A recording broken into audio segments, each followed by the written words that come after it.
নমস্কার বন্ধুরা, শান্তির রান্নাঘরে সবাইকে স্বাগত। আজকে চলে এসেছি আমের চূড়া কাসুন্দি রেসিপি নিয়ে। এই রেসিপিটি আপনারা একবার বাড়িতে বানালে বারবার বানাতে ইচ্ছে করবে, এতটাই সুন্দর টেস্টি এই রেসিপিটি। এই আচারটি আপনারা গরম ভাতের সঙ্গে খুবই মজা করে খেতে পারবেন। রেসিপিটি বানাতে খুব বেশি উপকরণ লাগবে না, ঘরে থাকা কয়েকটা সামান্য উপকরণ দিয়েই কিন্তু দারুণ সুস্বাদু এই আমের চূড়া কাসুন্দি আচারটি রেডি করা যাবে। আমকে চুড়ে এই কাসুন্দি আচারটি রেডি করতে খুবই অল্প সময়ে আপনারা বাড়িতে থাকা কয়েকটি উপকরণ দিয়ে কীভাবে বানাবেন সেটা চলুন দেখে নিই। এই ভিডিওটিতে এটাই দেখাবো আজকের এই রেসিপিটি। চলুন দেখে নিই এটা বানাতে কি কি লাগছে। সবার প্রথমে আমি এখানে নিয়ে নেব আম এখানে আমি 4টা মাঝারি সাইজের আম নিয়েছি। আমটা অবশ্যই কাঁচা থাকতে হবে, পাকা বা আমটা একটু নরম হয়ে গেছে সেরকম তাইলে কিন্তু হবে না। আমটা একদমই ফ্রেশ এবং কাঁচা থাকতে হবে। এবার আমের সামনের অংশটাকে এইভাবে কেটে নিয়ে এবার আমটাকে খুব ভালোভাবে ছিলে নিতে হবে। আমটা ছিলে নিয়ে আমটাকে একটা কুড়নির সাহায্যে বা কোড়ানোর যে যন্ত্র থাকে সেই সাহায্যে কিন্তু আমি কুড়িয়ে নেব। এখন এইভাবে আমটাকে ছাড়িয়ে নিচ্ছি। আমটা ছাড়ানোর সময় অবশ্যই আমের সবুজ অংশটা যাতে না থাকে সেটা কিন্তু লক্ষ্য রাখতে হবে। আমি আমটা ছাড়ানোর আগেই ধুয়ে নিয়েছি। ধুয়ে নেওয়ার পরে তারপরে আমটাকে ছাড়াচ্ছি।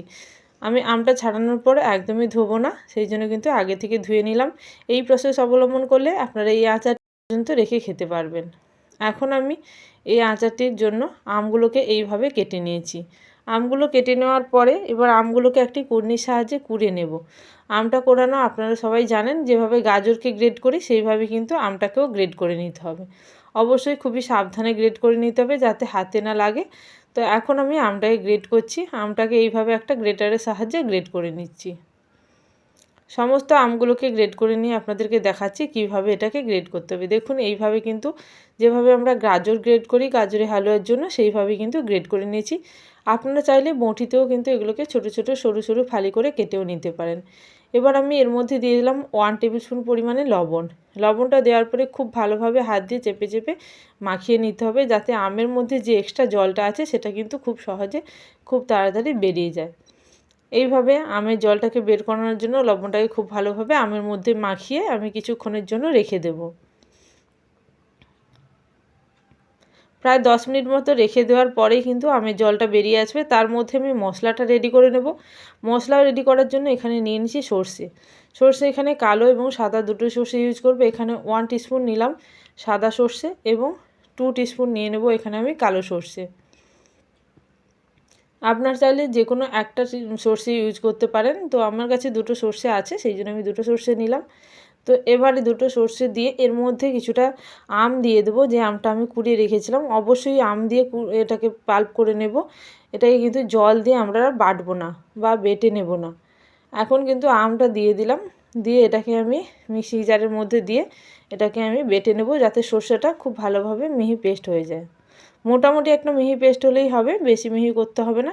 এবার আমি মিক্সিং জারে ঢাকনাটা লাগিয়ে এটাকে পেস্ট করে নেব। এখানে আমি জলের বদলে আমের ইউজ করলাম যাতে আমটাকে আমি বেশি দিন সংরক্ষণ করে রাখতে পারি, সেই জন্য কিন্তু এই প্রসেস অবলম্বন করলাম। এখন প্রায় 10 মিনিট পরে দেখাচ্ছি। 10 মিনিট পরে আমটা থেকে দেখো কতটা জল বেরিয়েছে।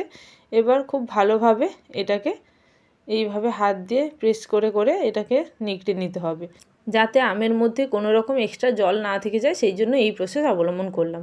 এবার আমটা নিগড়ে নিয়েছি। এবার আমের মধ্যে কিছুটা লবণ দেব। লবণটা যেহেতু আগে দিয়েছিলাম সেহেতু খুবই অল্প পরিমাণে লবণ দিলাম, 1/4 টিস্পুন, এবং 1/4 টিস্পুন দিয়ে দিলাম এখানে হলুদ।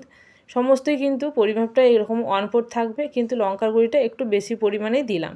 তারপরে দিয়ে দিলাম 1/2 টেবিল স্পুন পরিমাণে এখানে জিরে গুঁড়ো, 1/2 টেবিল স্পুন পরিমাণে লঙ্কার গুঁড়ো এবং 1/2 টেবিল স্পুন পরিমাণে এখানে দিয়ে দিলাম আমি 5 ফোড়ন গুঁড়ো করা। সঙ্গে দিয়ে দিচ্ছি ধনে 1/2 টেবিল স্পুন পরিমাণে। সমস্ত উপকরণগুলো দিয়ে খুব ভালোভাবে মাখিয়ে নিতে হবে যাতে সমস্ত মশলাটা আমের মধ্যে সম পরিমাণে যায়। তো এখন মশলাটাকে খুব ভালোভাবে মাখিয়ে নিতে হবে। মাখিয়ে নিয়ে আমি রেখে দেবো প্রায় 15 থেকে 20 মিনিটের জন্য ঢাকনা দিয়ে। এর মধ্যে আমি রেডি করে নেব আমের যে তেল, সেই তেলটা আমি রেডি করে নেব। রেডি করার জন্য তেলটা ঠান্ডা করে দেব। তার আগে আমি যে পেস্টটা বানিয়ে রেখেছিলাম সর্ষে এবং আমের, সেটা এর মধ্যে দিয়ে খুব ভালোভাবে মাখিয়ে নেব। সর্ষের পেস্টটা একদমই বেশি দেবেন না, তাহলে কিন্তু তেতো লাগবে। এই যে পরিমাপটা আমি দেখালাম সেই পরিমাপটা কিন্তু 4টে আমের জন্য ঠিকঠাক, মাঝারি সাইজে 4টে আমের জন্য। এবার আমি খুব ভালোভাবে এটাকে মাখিয়ে নিলাম। এবার একটি ঢাকনা দিয়ে এটাকে রেখে দেবো প্রায় 15 মিনিটের জন্য, বা ওভারনাইটও রাখতে পারেন। এবার আমি কড়াইয়ের মধ্যে দিয়ে দিচ্ছি সর্ষের তেল।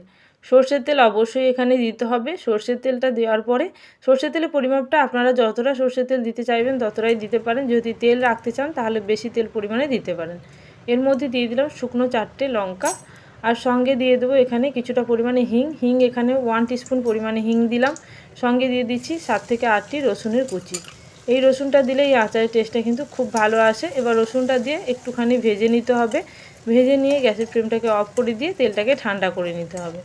এখন রসুনটা একটু ভালো করে ভেজে নিলাম। রসুনটা ভালো করে ভাজা হয়ে গেলে গ্যাসের ফ্লেমটাকে অফ করে দিয়ে রসুনটাকে একটু নাড়িয়ে চাড়িয়ে নিয়ে এবার তেলটাকে ঠান্ডা করে নিতে হবে।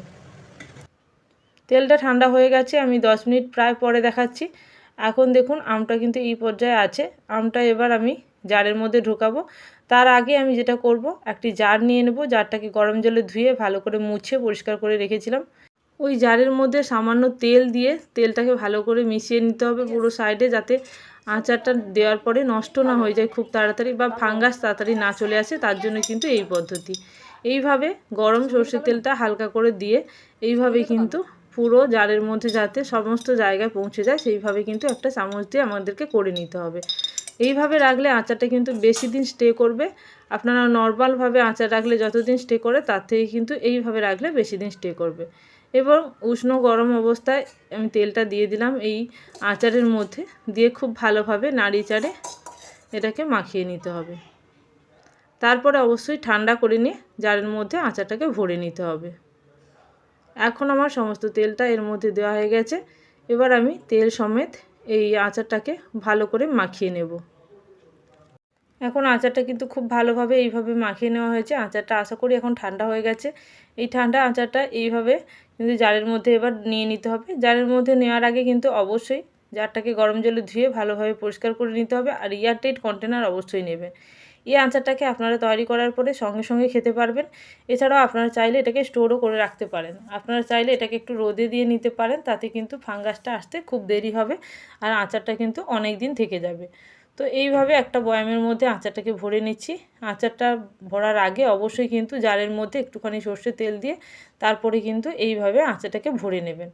তাহলে বন্ধুরা, এই আচারের রেসিপিটি আপনাদের কেমন লাগলো অবশ্যই কিন্তু কমেন্ট সেকশানে জানাবেন। আর বাড়িতে বানালে অবশ্যই কিন্তু জানাতে ভুলবেন না যে আপনাদের কেমন লেগেছে বানানোর পর রেসিপিটা খেয়ে। যারা এখনও পর্যন্ত আমার চ্যানেলটিকে সাবস্ক্রাইব করেনি অবশ্যই চ্যানেলটিকে সাবস্ক্রাইব করে নিয়ে পাশে থাকা বেল নোটিফিকেশানে ক্লিক করে রাখবেন, যাতে আমার চ্যানেলে কোনো নতুন রেসিপি আসার সঙ্গে সঙ্গে আপনাদের কাছে সবার আগে নোটিফিকেশান পৌঁছে যায়। তাহলে আজকের জন্য এই পর্যন্ত। আবারও চলে আসবো নতুন কোনো রেসিপি নিয়ে। ততক্ষণের জন্য সবাই ভালো থাকবেন, সুস্থ থাকবেন। Thank you for watching my video.